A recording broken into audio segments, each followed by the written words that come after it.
Energía geotérmica. En la práctica se denomina energía geotérmica al estudio y utilización de las energías térmicas que se transportan a través de roca y fluidos, se desplaza desde el interior de la corteza terrestre hacia los niveles superficiales de la misma, dando origen a los sistemas geotérmicos.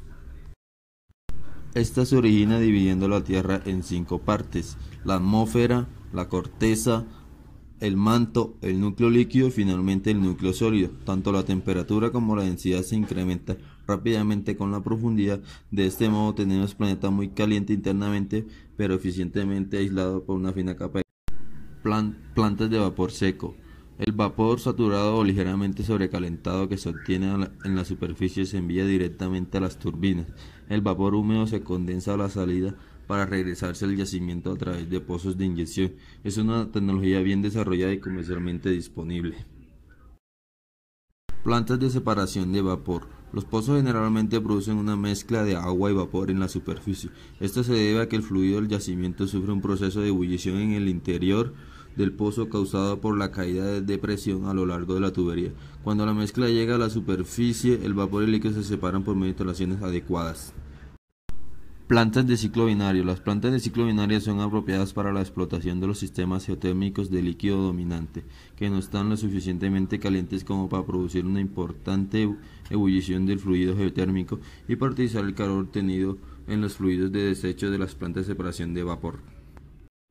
Impacto ambiental. Los gases no condensables acarreados por el vapor geotérmico deben ser liberados a la atmósfera dependiendo de qué tipo de planta de generación es utilizada. Estos están compuestos principalmente por dióxido de carbono, sulfuro de hidrógeno, con trazas de amoníaco, hidrógeno, nitrógeno, metano, radón y algunas especies volátiles. El Estado colombiano ha priorizado en sus políticas la promoción del uso eficiente de la energía, el desarrollo de las fuentes no convencionales de energía, la mitigación del cambio climático y la reducción de las emisiones de gases de efecto invernadero, mediante el uso de la Ley Racional de Energía, Ley 697 de 2001. Energía hidroeléctrica. ¿Qué es? Es un tipo especial de central hidroeléctrica utilizada para la generación de energía eléctrica en pequeñas escalas, a partir de la energía potencial o cinética del agua. El origen de su tecnificación nos sitúa en los tiempos del Imperio Romano. En esta época fue cuando el hombre empezó a aprovechar una gran parte de los recursos que el agua le podría proporcionar. La tecnología que se utiliza son las tuberías forzadas, la presa, la turbina hidráulica, el generador eléctrico, los transformadores, las líneas eléctricas, las compuertas y válvulas hidráulicas, las rejas, el embalse, la casa de turbinas y el río. La construcción implica un gran impacto ambiental al ser necesaria la inundación de valles y desplazamiento de población. Constituye una de las principales causas directas e indirectas de pérdida de millones de hectáreas de bosques y muchas de ellas abandonadas bajo el agua y en descomposición. En Colombia, las procesadoras hidroeléctricas comenzaron a implementarse a finales de 1889, con la puesta en marcha de plantas en Bogotá, Bucaramanga y Cúcuta.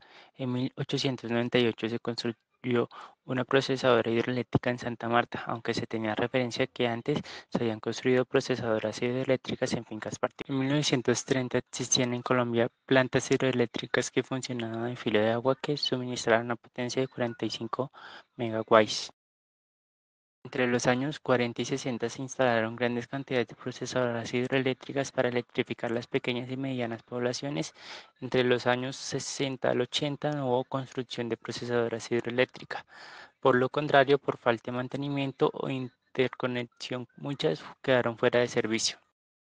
La energía oceánica es la que resulta de aprovechar las mareas, es decir, la diferencia de altura media de los mares según la posición relativa de la Tierra y la Luna, y que resulta de la atracción gravitatoria de la Luna y del Sol sobre el agua de los mares.